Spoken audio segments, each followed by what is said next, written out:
Awesome. We are live. Hey everyone, I'm Nancy. Welcome to LocalStack community event for May. And we have amazing talks for today. We are going to discover different things. We are going to learn more about multi-account, multi-region, and infrastructure as code in LocalStack. So we are basically going to unleash the power of LocalStack for smoother cloud development experience. So one thing which is amazing, and I think everybody wants to know, is that how can we reduce our unexpected AWS bills by leveraging AWS CDK in LocalStack. So that's what we're going to learn today. And additionally, we are going to learn about amazing feature which is multi-account, multi-region. So yeah, let's get started. So agenda for today is we are going to do introduction and welcome.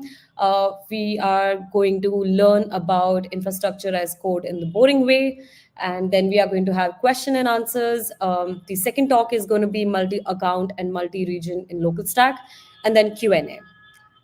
So yes, let's introduce our speakers. I am super excited for that. Yes, hey Boyan, hey Sanya. Hello, everybody.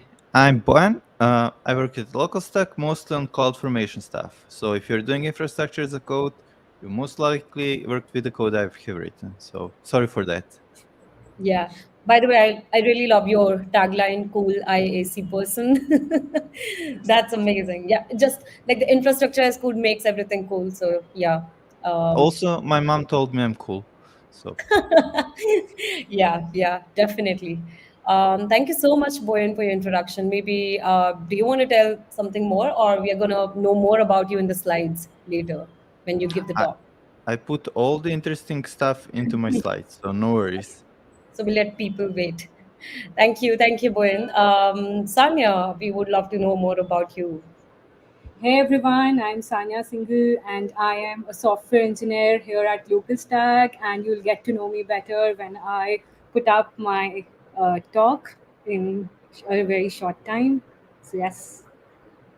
Awesome, awesome. Thank you so much, Sanya Boyan, for taking out time.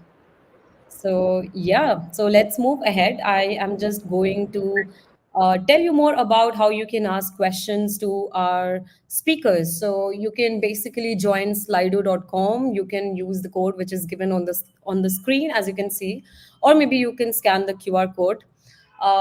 If you're comfortable, feel free to use your YouTube comments. Also, let us know about you. If you're joining this stream for the first time, we would love to know about you. And if you're joining for the second time, third time, please let us know from where are you tuning in. So yes, let's keep this session event interactive. First of all, the amazing announcement. This is something which is important to us. So we have released local stack for Snowflake in public preview. We are excited to announce this. This new emulator enables you to develop and test your Snowflake data pipelines locally and in CI pipelines using a Docker container that can be easily plugged into your Snowflake integrations, such as Snowpark, and there are different client libraries as well. So it support various key features. You can read more about this on our blog and announcement. Also, it has been there in our newsletter. So it has amazing support for various features such as storing files in Snowflake stages, task for scheduled execution, and cross database resource sharing. Basic support for Streamlit app and etc. So feel free to read more about it. And this is amazing. We're going to have our first in-person meetup in US. Anka is organizing it. We're going to have Voldemar there. There's going to be amazing conversation around AWS Snowflake. So if you are in US or if you are visiting for some other conference around this time, around June 5th, feel free to be part of our event. With this, I am just going to hand it over to Boyan. Really excited to learn more about infrastructure as code from you, Boyan. So over to you. Thank you. Uh, Everybody, welcome and hope you're gonna have fun during my presentation. So, a little bit about me. I love ice cream quite a lot. I've been programming since 2009, and during this presentation, I'm going to walk you through my entire journey. So, hopefully, you're going to realize why infrastructure as a code is a good thing and how I came to learn that. And trust me when I say I'm a very stubborn person, it took me quite a while to realize why I should use this. I make a bunch of mistakes, and I'm sharing some of them with you during this presentation. Hopefully, you're gonna learn on my mistakes instead of doing yours.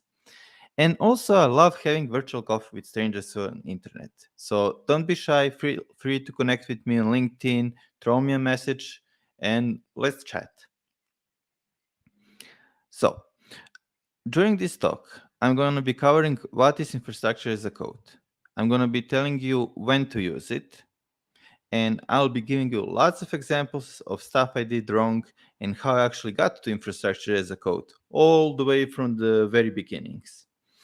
I'll be explaining what are the main issues that infrastructure as a code is solving, and why LocalStack is good. Not because they're paying me, which is one of the reasons, but it's actually a good product and it helps you a lot with learning. What I won't be talking here is going into details about specific infrastructure as a code tools. My main goal is to get you interested into this, and then you have huge array of options. You can use Terraform, you can use CDK, you can use Pulumi, you can use CloudFormation directly. It's not very recommended, but you can do it. You're going to learn a bunch of stuff. I'm not going to be giving you code examples. My main goal is not to teach you infrastructure as a code, but to teach you entire context around it. When to use it, why you should use it, all of that stuff. There are plenty of people and very good YouTube tutorials. We have some really nice documentation on our website. So I'm going to leave a coding to them. So one thing to know about infrastructure as a code, it's very easy not to use it. It's very, very easy not to use it until it's not. I have spent the first 10 years of my programming career without using infrastructure as a code, and I was perfectly fine. It's much easier to just click in the console of AWS, create resources, and get stuff. Using infrastructure as a code is not an easy thing, but I'm going to rewind things, go to the beginning, and hopefully you'll see how I got to this point. So when I started my first company, I had one huge server with PHP files. And it was very easy to work on it because if there was a bug in production, I would just log into it and then I would just change the PHP file. I would refresh in my browser, bug was gone. If there were some other issues or I needed to add features, I would just code it, save it on the server, no problems. Very, very easy to develop. And also at the same time, you realize, oh, people are using my website. Then it starts getting very hard to develop directly on the server. Luckily, since I was using PHP, I just installed not LocalStack, but Linux Stack for PHP, set up some database, and then everything started getting super easy. I was doing this for several months, and then I realized, oh, I'm just using text editor. And I have no idea how to revert changes because Control Z does not work when you save a file. And then I learned you actually need to use version control. So when I started using version control, it was quite easy to get started. And then it was easy. I was just using version control, and when I was done, I would copy file to a server. My life got super nice again. And then code base starting getting larger and larger. And when you have large code bases, it's like playing a game of jump. I don't know. The thing where you pull the stuff and it crashes because that's what my code was doing all the time. I would fix something completely unrelated was breaking. But up until that point, it was very, very easy to develop without tests. I didn't write any tests and everything was super nice. And then suddenly things started getting super hard because I had to add a bunch of tests so things wouldn't break. I did not enjoy that part. But few months afterwards, I actually started liking tests. So now I write a bunch of tests and it's very easy because I know with every test that I add, I'm not going to be woken up in the night because something crashed. It still happens, but that just means I need to work more on my tests. Now, as you can see on the slides, you have one single server. And when you have a single server, it's very easy to work with it until it becomes very hard. So at any point of using web app, you're gonna require a database. And you know how people tell you you need to make backups of database and all that stuff? Well, it's very easy to do that if you do the backups on the same machine on which database is stored. So I created a cron job and things were super easy until they were not. Because one day server crashed and lo and behold, I lost all the backups. So I learned that you need to keep backups on the separate machine. And that was super hard to do. But then I automated stuff. And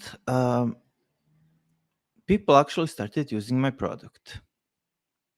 Now, at that point, I realized something as well. It's very easy to develop when you have a single environment. And that was production and eventually my local development. But at some point, you really need to start testing stuff before you send it to the whole wild world. So then I had to set up a staging server, Q&A server, some of development servers, still smaller servers, and luckily for those databases, I didn't have to keep any backups. So things were easy again. It just got very harder to manually copy the code. So then I had to do the hard thing and introduce a continuous deployment where my code would automatically get deployed to each server. Now, once you do that once, things get super easy again. And then another scary thing happened. I started working with other people. Now, I keep telling things get easier up to a point. Working with people is never easy. Because when you're working alone, you have pretty good idea what's in your head. It's very easy not to write documentation because it slows you down. But when you're working with people, it gets super hard if you did not write a documentation because they're gonna keep asking you all the time for that. It's very easy not to have coding standards. But then your code looks like a mess. Also, when we started working in collaboration, we didn't have any branches because it was much easier to just push all to the same branch. As you might realize, while it was very easy, it got very hard very quickly. And then I realized my server was super cheap, which might sound like a good thing, but then you realize I'm doing a bunch of stuff manually. So I'm not paying with my money. So I decide, okay, AWS loves money and I love having time. I'm going to give some of my money to AWS. So I started using RDS. So still my nice server, but RDS. And then I didn't have to worry about having backups. So that was nice. Then at some point, I realized, oh, for all the static files that I have, for that scary JavaScript code, I'm saying scary because I tried using JavaScript. It did not work out well for me. So you can put that in S3 bucket. And if I want a speed, I can use CloudFront. Things are super easy when you use AWS stuff because they cost more, and this is true for every cloud provider. I only know AWS, but you can find same services there. And then I realized, oh, maybe I don't have to use this EC2 instance as a server. So I learned Docker. That was hard, but once you learn Docker, things get super easy because you can ship your code. And then, because I was not that crazy, at the time, I did not learn Kubernetes. It turns out ECS was super simple to use. So things got easy again for me. I was using everything, and I got a bunch of AWS services.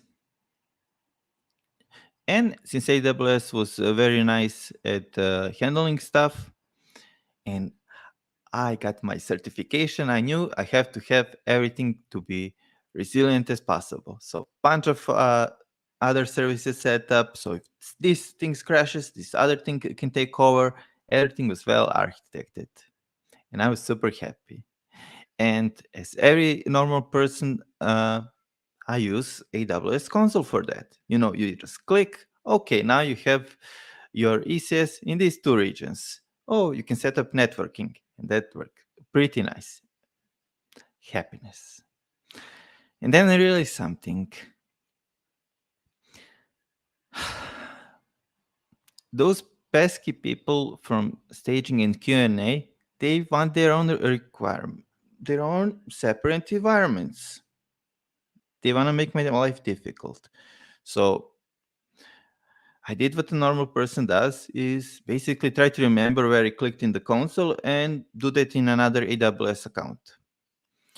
As you might remember, or have a guess, that did not work out very well. I forgot to configure something, or I misconfigured something, or I even forgot completely that we were using some other service. So things got pretty crazy. But after a week or 2, 3, I managed to set up staging environment. Then everything was nice and easy. Now, you might know this, but AWS loves money. They love it a lot. So when you have 3 environments that are all set up to be exactly the same with resilience and all that cool stuff, you're going to get a very lovely bill. It's going to give you a minor heart attack. So we decided, let's shut down that infrastructure after we stop working. Now, this is very hard to do because then I have to spend half an hour every day. Okay, I'm going to be honest, it was more of an hour and a half every day setting everything up before everybody came to work. So I wanted to make my job easier. And in order to do that, there's this thing called infrastructure as a code. So the idea is super simple. You write your code, and instead of doing some calculations and all that stuff, producing cat images, being an AI, all that, when you run that code is going to create infrastructure for you. So you don't have to memorize what you did. And it's going to be the same every time, configuration-wise. Thing is, I don't like spending money a lot. And when I heard something, oh, you have this thing that's going to create physical resources. Okay, that's good. It's going to make my life a whole lot of easier. Wait a second. It's creating physical resources on AWS. So if I do this tutorial and I forgot to delete something, I'm going to get billed. And during this tutorial, if I create something, I'm still gonna get billed for that. So my journey into that was pretty stressful because all of the time I keep refreshing my console in AWS and think, oh, am I going to get several hundreds of dollars this month just because I didn't delete a stack or something happened? Well, in a local stack, one of the things on which we are working is letting you do and learn infrastructure as a code because it's a very useful thing. But without having to worry, is AWS gonna bill me, and will I have to sell my house in order to pay my AWS bills? So with LocalStack, since our command for using AWS in LocalStack is AWS local, you have CDK local, you have Terraform local. I won't go into details because our lovely people from the company have written documentation pages on that. But what I'm going to ask you is to consider just using LocalStack as a sort of environment where you can deploy resources, try it out, see how it's working, and don't have to worry about, am I going to get billed for this? Because LocalStack will not bill you if you suddenly start creating some resources. You might have to buy a higher plan, but you always know what you're paying. So I actually learned quite a lot when I started working in LocalStack about how CloudFormation works, how bunch of CDK stuff is working, because I could actually experiment. I could start deploying stuff, see where it's crashing, and I didn't have to worry about money. So that's my little presentation on why you should use infrastructure as a code, why you should use LocalStack, and how to do it without getting stressed. So thank you, everybody, and let's see what questions do we have.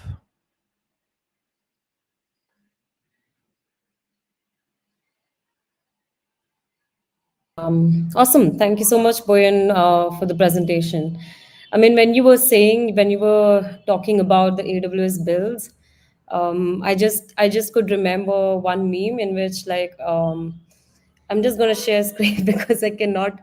So I remember this sharing once, and it was like you forgot to turn off the AWS instance. I'm pretty sure it must be the nightmare for a lot of people.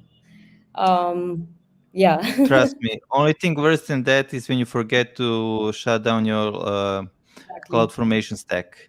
Yeah, yeah, definitely. Thank you so much for this, Boyan. So we have a question that what is CFN coverage in local stack? That's very good because that's one of the main things on which I'm working on. It's really good. We have a page in LocalStack documentation where we have documented all of the stuff we are covering. One of the things where we can do better and on which we are working is the update operation. At the moment, it's very easy to create and delete stuff using CloudFormation. Update is something we're working to improve. But feel free to check out the talks. You can reach out to me on community Slack. I'm always willing to help. Don't be shy. Yeah, I'm also going to attach the link in the YouTube comments for the documentation for the same. So we have the another question, which is what are the some best practices for managing infrastructure as code with local stack and local development environment? Well, good thing since LocalStack is basically emulating AWS for you. All the good practices that you have for using it with AWS work perfectly when using it with LocalStack. CDK is not going to know, am I working with LocalStack or AWS? So there are no any special magical tricks or anything. You can go to YouTube, watch a nice course on CDK. Every best practice that they mention is completely applicable to LocalStack. And that's one of the coolest stuff there. Yeah. You don't have to learn LocalStack, you're running AWS. Yeah, I mean there is a good parity, and also if you want to check out, if you want to try some sample application, you can also check out Developer Hub on a documentation where you get to learn to run any AWS application with local stack. So as you mentioned, Boyan, it's going to be same, the follow the same practices as you would do with the AWS. So maybe folks can experience that with our Developer Hub Yeah. samples. Yeah. And AWS loves publishing stuff. So they have a really cool repository with examples for CDK. You can Yep. just go and take a look at the code. And what they say it's a best practice usually is a best practice, except when it comes to billing. Their best practice for billing is send a huge bill to a customer. Agree. Then we have one more question. How does LocalStack handle versioning and rollback for ISA deployments?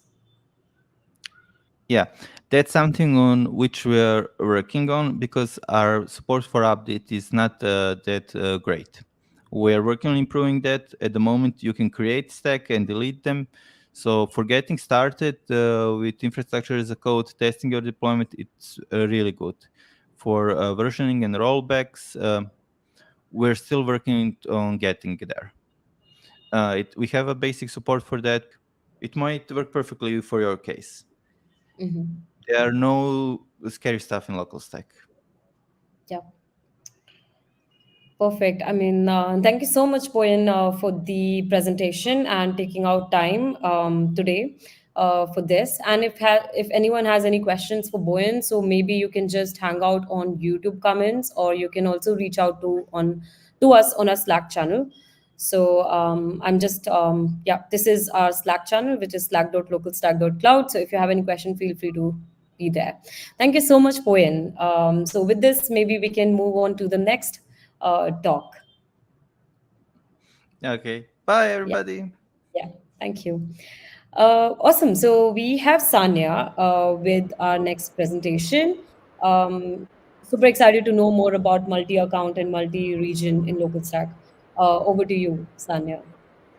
Perfect. Thanks, Nancy. Thanks, Buan. That was an amazing session and some really cool insights on your journey to infrastructure as a code in LocalStack and how it helps us to easily create and delete resources in local environment.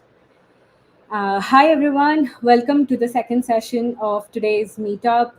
We will be talking about multi-account and multi-region testing in LocalStack and how it enables us to manage and deploy resources across multiple accounts and different locations.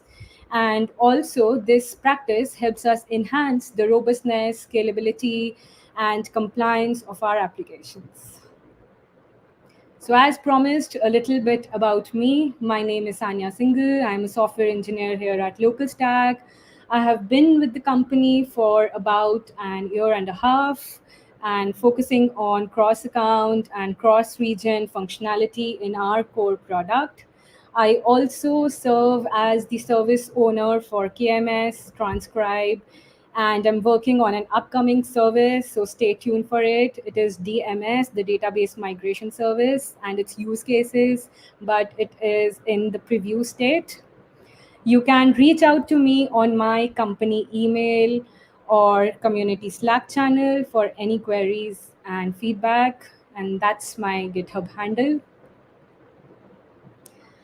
So, if you're new to today's topic, I'll start with a quick introduction on what is multi accounts and what is multi region, and then I'll talk about some of its benefits and then deep delve into demo to showcase how LocalStack supports these features. So, to start with, what is multi accounts? Basically, it is the practice of using multiple AWS accounts to manage and organize your resources, your applications, and environments for better isolation, better security, and better scalability. Isolation, if we talk about, it is basically if we have, say, different kinds of environments and it can be isolated from each other. For example, say you have different environments for dev, testing, and prod. So it basically reduces risk of accidental changes that would affect any kind of breaches in your environments. In security, what you can do is using multiple accounts. Each account can have its own security controls, its own policies, and its own IAM users, roles. IAM is basically the identity and access management, which we will be discussing very shortly. Then we have scalability. It basically, in multiple accounts, it basically helps in scaling resources very efficiently, because you can just tailor each account to specific workloads and your application. In the diagram here, you can see we have two different accounts. One is account A and the other is account B. Basically here, the step function in account A is trying to invoke a Lambda function which resides in a different account. So this is a multi-account. Moving on to multi-regions. What is multi-region? Is basically the practice of deploying and managing your resources across multiple geographical locations, right? So these regions are basically set by AWS, where it has different AWS data centers. For example, in US East 1, which resides in North Virginia, then you have EU West 1, which is in Ireland, and then AP South East 1, which is in Singapore. So all across different locations, right? And each of these regions is basically a separate geographical area that is isolated from others to provide greater fault tolerance and stability. And thus, it gives us benefits like higher availability, disaster recovery, and a lower latency. Now, looking at the diagram on the right side here, we see that we have three different regions. One is US West 2, EU West 1, and AP Southeast 1. And we have different resources in our different regions. Now, when a Docker client pushes an image to this ECR repository here, the put image event here will be issued. And now we can set up a CloudWatch event rule to receive this event, which will invoke a target code build. Now, this code build tries to, say, pull the image from the ECR repositories and finally pushes this image to different ECR repository residing in different AWS regions, right? So a source in US West 1 is trying to request on services which are residing in EU West 1 and AP Southeast 1. Now let's delve into some fundamental concepts and terminologies that will be an integral to our demonstration further. And just a disclaimer, the definitions provided here are within the limited scope of today's discussions. So starting with IAM, it is the Identity and Access Management Service that helps us securely control access for our AWS resources. Now, these resources could be SQS, S3, Lambda, etc. That is, these are basically the permissions for your AWS resources. Next is principals. Now, these permissions are attached to principals. These principals can be a user, a role, or a service that will use these permissions to send the request, right? Now, then we have actions. Actions are basically the operations that we want our principals to perform. That is, the principals will use these actions, and these principals will basically use these actions on the resource. Talking about policies.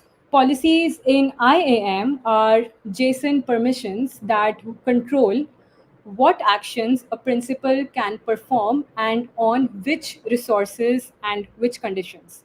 These principles could be a user, a role, a group, service, anything, right?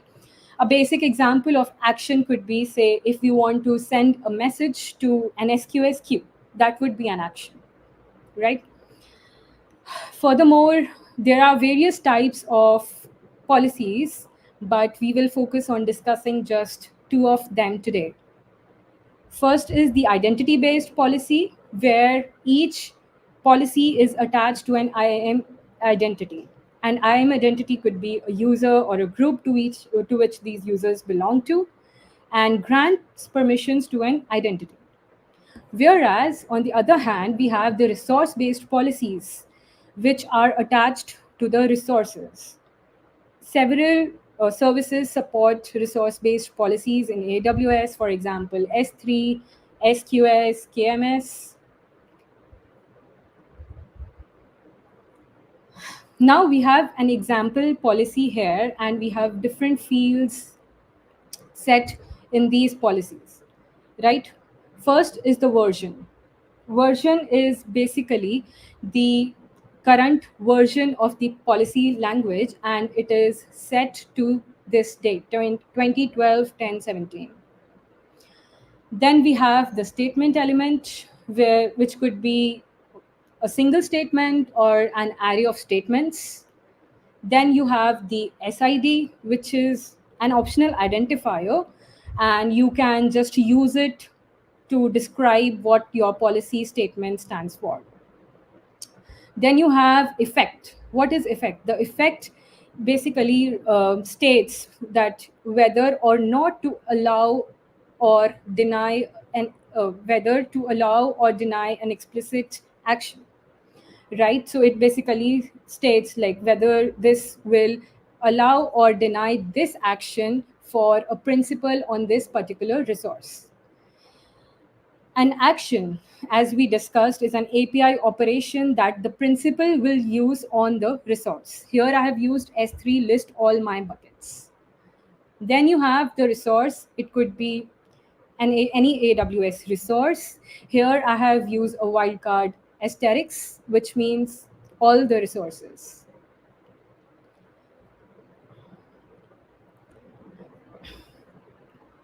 Now, we need to have some key points that we need to consider while working with IAM enforcement in LocalStack, right? So IAM is supported by LocalStack, but it is disabled by default. And you can enable it by using the enforce IAM flag and set it to 1. LocalStack also has a very interesting feature, which is the explainable IAM feature. And it basically provides a lot of helpful information in the logs if and only if the enforce IAM variable is set to 1. We also have IAM soft mode and IAM policy streams. Like in IAM soft mode, you can basically review your logs and assess whether your requests would have been denied or allowed while executing your stack without causing any disruptions. And IAM policy stream could basically use this mode and generate a stream of IAM policies as your requests would come in. So this feature basically aids in identifying the correct permissions for your applications, but that's out of scope of today's discussion, so we can have a look at it in the further sessions. Let's hop on to an example to gain insights on how things operate in practice on LocalStack. So what I'll do is just spin up a LocalStack container, and here I have used the debug mode and set it to 1 and set the enforce IAM variable to 1, right? Now I'll open my IDE, and I have two panes here. The first pane, I'll use it for first account, account A, and we'll assume the second pane to be for account B, right? Firstly, I'll set the AWS access key ID, that is the account ID, to 12 zeros, right? And my AWS secret key access to test. What I'll do next is check whether this is using the correct account ID or not. So yeah, I got the same account ID as I have set here. Now I'll try to make a bucket here by the name test bucket. And my bucket is correctly made. I will try to access this, I'll try to list this test bucket from the second account, right? So let's just put some object. I am putting empty folder in my test bucket. Here I have just created an empty folder here, and I'll just create this. Okay. Now I'll just set my account ID to 1 for my account B. Check whether this has been correctly set. Yeah, I get my correct account ID here. Next, I'll try to list my test bucket from account number B. Access denied. Let's see the explainable IAM feature in LocalStack. So it says, could not retrieve your resource-based policies because of the permissions denied here. So it tells you which action and for which resource and for which principle this has been denied. On the other hand, if you were on AWS and you were a beginner, you would have been lost. So explainable IAM feature in LocalStack provides you a lot of informative information on what policies you shall require to access a particular kind of resource. Going back, let's just look at the policy that we'll set for my target resource test bucket here. So we set the version, we set a statement, a single statement here. Principal, as we talked about, is a element which will be using this permission, right? So who needs to use this permission is account number 1, because this will be listing the buckets for in account A. So I've set it to the same ARN as set here, right? Effect. Effect could be allow or deny depending on whatever you want the outcome to be. Next is the action. I want that this ARN should be able to perform my list bucket. And I could also see that from my console here, like list bucket operation, and also the resource that would be needing for this action, right? So we set the resource here. Let's just set the put bucket policy. Also, depending on which service you are trying to use, this is a resource based policy, since we are attaching it to the S3 bucket here, and depending on what resource you are using, this operation may vary. So we just put the bucket policy in this test bucket and attach this policy here, right? And now we'll try to again use this. So yeah, that's a green, right? Now, what we actually did now is we have two accounts, account A and account B. We have created a bucket by the name test bucket in account A. We create a bucket, put an empty folder here. We try to list this test bucket and we get access denied error. We grant a permission to this test bucket and we get a successful result on account B using the list operation on this test bucket. And you can always find out more about IAM in our LocalStack documentations. So yeah, now let's dive into a real world example involving cross accounts to see how this works in practice. Now let's say we have 3 accounts, account A, B, and C here, and assume this to be a loan application submission system. Now, Team C here is a shared service account where a client is trying to submit the loan application through an API gateway endpoint, and the application is processed by a Lambda function, which then sends the messages to the SQS queues and uploads some file to S3 buckets in specific banks, which are in Team A and Team B.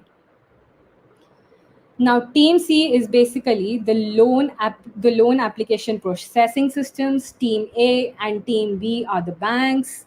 Team C has Lambda function and API gateway resources, and Team B has SQS and S3 bucket resources. Team A and Team C are in US East 1, whereas Team B is in EU West 1, right? Now, each banking institution we see here has its own AWS S3 bucket and a simple SQS queue, right? Now, this ensures that there is a proper data isolation and compliance with security regulations. And there is also a common system in account C, which hosts the API gateway and Lambda functions to manage the processing and notifications, right? So what we are trying to achieve here is resources in US East 1 are basically trying to connect to resources in EU West 1, right? Let's have some hands-on. Now I'll open my terminal again. We'll assume the first pane here to be in account A, second to be of account B, and this is account C. So this pane here should have SQS and S3, same for account B. And the third one should have Lambda and API gateway resources, right? So let's see what we have for each of these accounts and how we can create different resources, attach policies, and make this working. Yeah. So we set the account ID to 1 here, like 12 zeros is the account ID for me. Then I set the secret key, access key to be test. Now we ensure whether the account ID is being correctly set. And we fetch this account ID from here and output into a plain text format and store it in the account ID variable, right?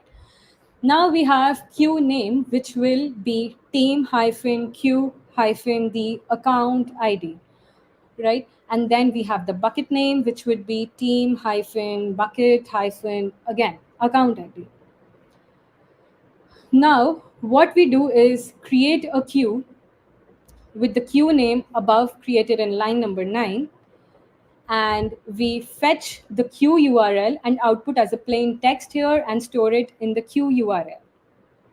And set the queue attributes. Now, since we saw that Lambda in account numbers in the third account will be accessing the SQS in account number A, right?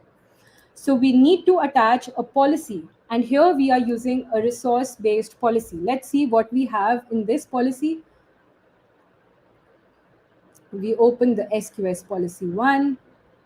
We see that the principal here is the account number 3, which we'll just create in some time, will be accessing SQS, some kind of SQS operations on this resource, which is the queue that would be created, right? So that is team-q the account ID queue. We grant this permission and set the queue attributes here. Then we create a bucket simply like by calling the S3 API create bucket operation and specifying the bucket name. Then again, we want a policy so that the Lambda in account C could again connect with account A. So we again attach a resource-based policy to S3 bucket residing in account A. Right? So again, we see what is happening here. Yeah. So principal here with ARN of account 3 shall be able to perform S3 operations on my S3 bucket.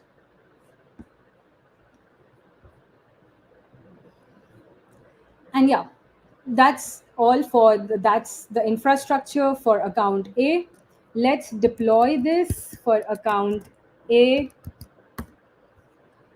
Meanwhile, let's look what's happening in account B. So account B has a similar infrastructure, just that the resources in account B should be having account number twos, like 12 twos, and it should have the region EU West 1 with the secret access key set to text. And we create a queue, set the policies for it, specifying which region we want to create this, and we again create a bucket attach policy. So let's deploy this infra as well. Now, we have the third account in which we will be deploying our API gateway and the Lambda function.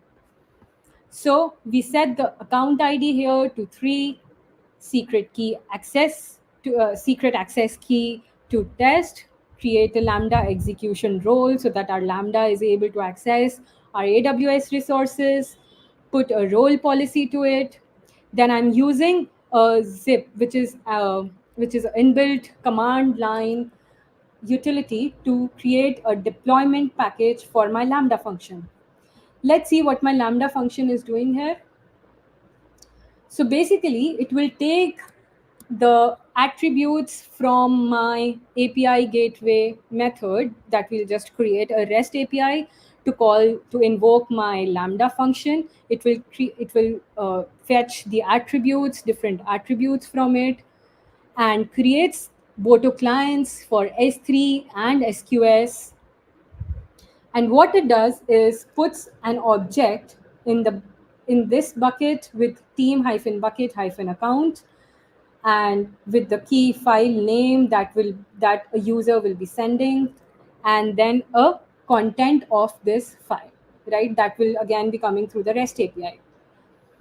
And we also send a message to the SQS queue, specify in the specified queue URL, and the message body should be file. This is uploaded to the bucket name that is of that particular account. Also, we have a response body here that will output with the status code, and it should consist of accounts, region, bucket name, bucket key, and the queue URL. Moving back to our account C infra, we'll then create the function here with the name common lambda. We'll attach the role, we'll create the runtime and the deployment package, and we'll shoot the command to deploy this. Next, we create is a REST API with the name common lambda API. And we then retrieve the API ID by listing all the APIs and filtering the ID with the name common lambda API. Further, we retrieve the root resource ID, right? I'll get all the resources, filter the ID with the root path, and output as a plain text and store it in the resource ID. I'll now create a new resource, which is upload.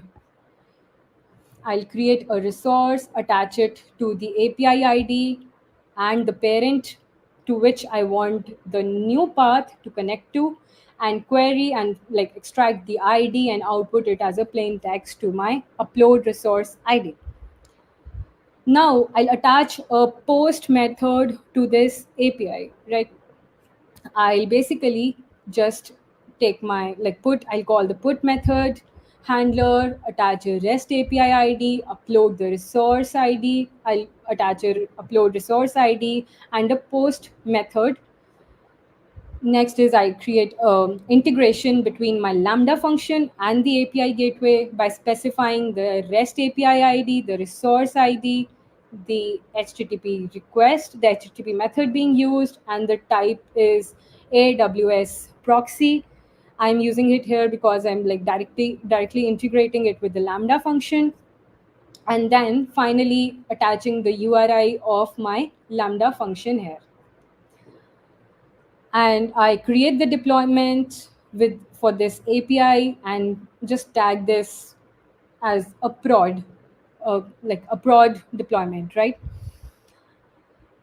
Now I'll also add a permission to the Lambda because my API gateway needs to access the Lambda because it will be invoking my Lambda function. So I'll set the Lambda invoke as the action that it needs to perform on the Lambda target. Principal is my Lambda function, common Lambda API. Source is the API gateway, and the source account is my 3, right? Now I deploy my infra for account C. I have pre-written a test here. Let's see. So what I do in my test is basically it's a parameterized test. I run it for both the accounts that I've just created, ran it against both the regions, and I fetch all the REST APIs in my account 3. So I have taken my Boto client here called the Boto client, and I list all the REST APIs. I see whether the common Lambda API that I just created is, yeah, so the account C package, account C infra is deployed, and we see that we basically list the APIs and see whether the common Lambda API is created. Next, we see the API stages. We had created one for prod, so we'll check whether that stage has been created. Next is the invoke API. We basically call this API through a post method, setting some parameters here. And now what we do is the response that would be output that we had created an output in the Lambda function for, and we'll check it against these parameters we have set while sending the post request to the API gateway, right? And now we test the SQS messages, whether the received message is same as what we had intended to. And finally check the S3 content again, whether it's same as what we had set to here in line number 43. So let's see whether this is functional or not. So we write PyTest, and we'll wait for it to deploy and see. Yeah, so our results got passed. Let's get back to our slides. So what we basically achieved here is resources in US East 1 are were trying to access the resources in EU West 1. So yeah, that's done. Testing the application. So now let's see whether in our resource browser, these resources have actually been created or not, right? Let's wait for it to open. We'll go to the resource browser. We have US East 1 set as the region here, account ID to set all ones. So we know that we have SQS, and the correct SQS queue has been made, and approximate number of messages is 1. That's the desired output. And we also can see the S3 bucket. We have the bucket, and we can download this and see.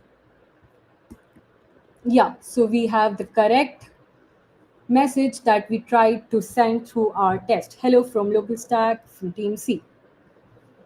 Similarly, we could even see for different regions, say EU West 1. We'll set it to 12 zeros and just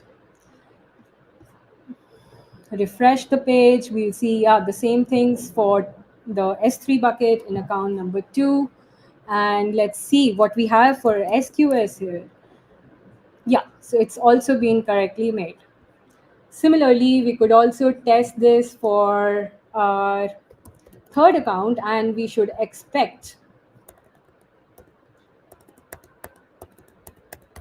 Lambda and API gateway resources for this account.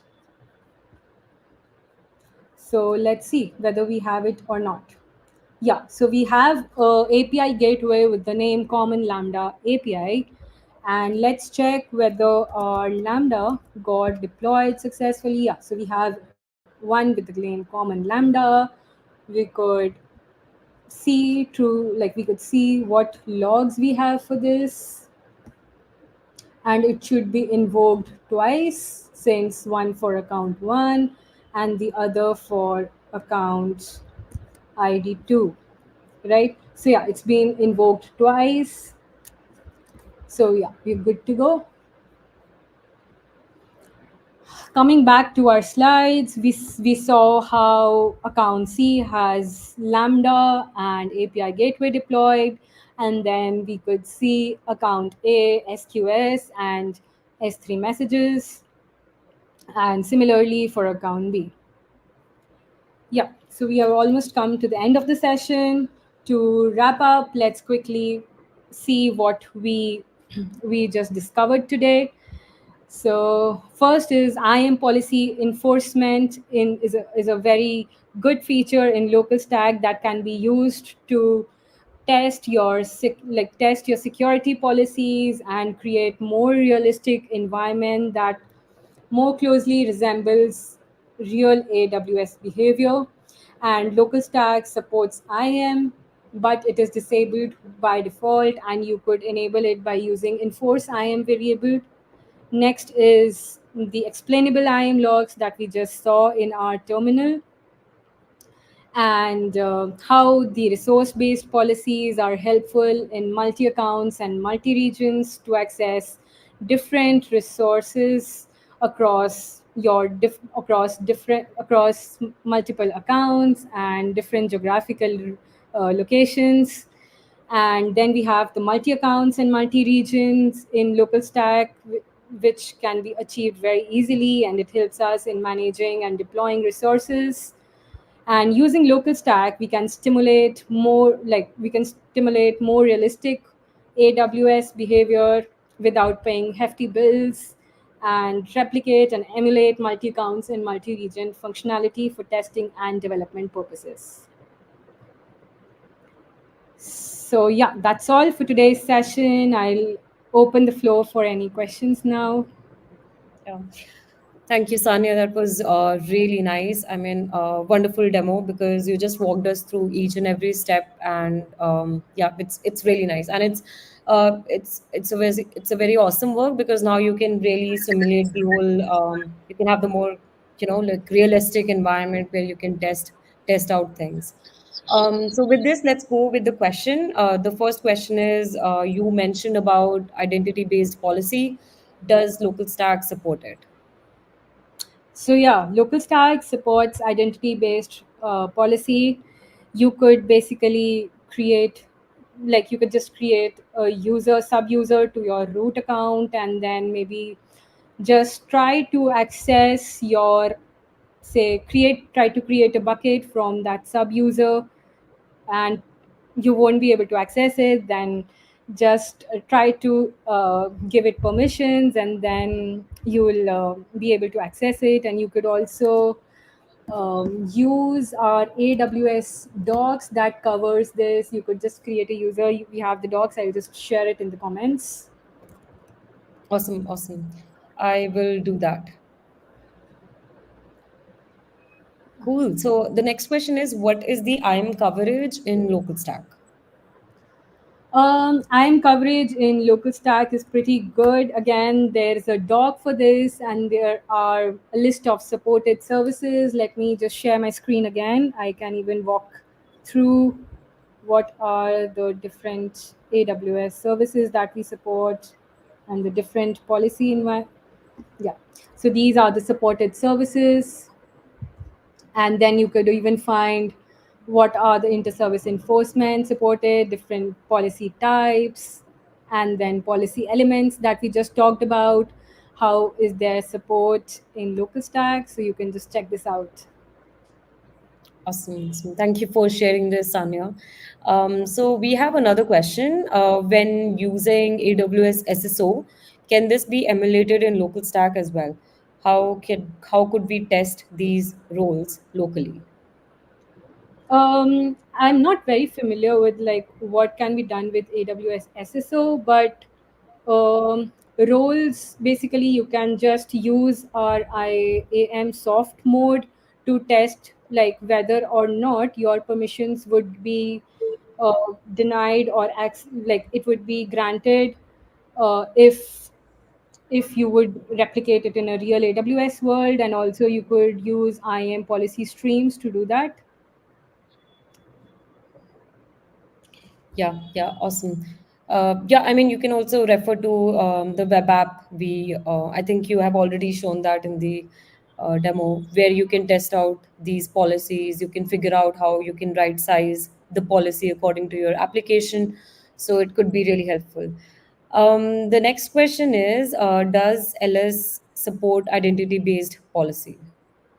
Yeah, so I think, yeah, I just answered that question already. Yeah. Yeah. Yeah. Okay, so we have, does this take into account GOV Cloud? Wondering if the services that are limited in GOV Cloud can be emulated restrictively locally. No, we can't. Basically, it won't actually replicate your real AWS behavior then, because these are restricted regions. So it is not replicating your real AWS behavior. Mm-hmm. Yeah. Yeah. Okay. We have few more questions. I'm just gonna quickly, we can quickly go over that, and we can answer rest of that in Slack as well. So the next one is, does this support private API gateways, specifically using ALBs to connect to the private API gateway? Mm, Private API gateway, I think it's best to reach out to the correct service owners for this. So you can just drop a message in Discuss or reach out to us in our local stacks community channel for this. Yeah. Yeah, definitely. You can reach out to Slack, and then we can, yeah, you can just put that in our, yeah, here's the link, slack.localstack.cloud. So you can just put that in the help channel, and people would be happy to help you in this. Then this one, is there any code in GitHub for this presentation? Yeah. Yeah, yeah, I'll put the code in. I'll just link it here. Just a second. You can just try it out and also drop any feedbacks for this. Okay, so we will shortly share this, and we Yep. will also share this in our description, YouTube description, so you can also get the link afterwards. Yep. Um, this is, I think, again, this is, I think, bit, I mean, different from what we presented, but how to troubleshoot issues in Lambda function. Is there Mhm. any easy way? I mean, maybe we Yep. can, yeah. Yep. Do you have Yeah. something to? Yeah. So we have remote debugging tools in LocalStack for this, and you can do it very easily with like VS Code and IDE. So you can just check out our documentation. We have a very good documentation for it, and yeah, try it out. Okay, awesome, awesome. Thank you, Sanya. I think we are done with the questions. If anyone has more questions, you can reach out to Sanya on Slack, or just feel free to put it in the public help channel. Um, People would love to help you. So, yeah, with this, we come to an end. Thank you so much, Sanya. And thank you so much, Boyan, and Sanya, for the lovely demo, Boyan, for the amazing presentation. It was really nice. Thank you so much for taking out time. And thank you, Lazar. He has been helping us behind the scenes. So, yeah, thank you everyone for watching us. And if you have any questions, you know where to go, our Slack community Slack channel. Thank you so much.